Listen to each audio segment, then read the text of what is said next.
ভাগ্নে আসবে। এই অসময়ে আবার কেন মামা আমাকে খবর দিল?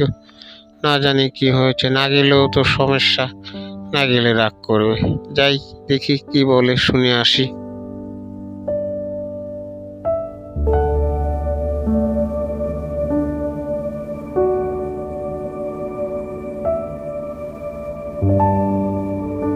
এই যে মামা, আমি এসে গেছি। আপনার ভাগ্নে আপনার সামনে হাজির।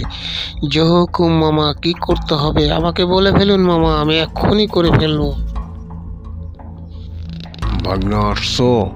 তাহলে বসো ভাগ্নে, তোমার সাথে একটু কথা বলি কুমিরের ব্যাপারে।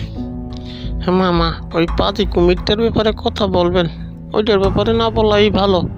যদি পারেন কোনো ব্যবস্থা নেন। আমি অনেক চিন্তা করছি, কিন্তু কোনো ব্যবস্থা এখনো মাথায় আসে নাই। ভাগ্নে, বুঝছিলাম কুমিরটা ভালো হবে, কিন্তু ভালো হবার নেই।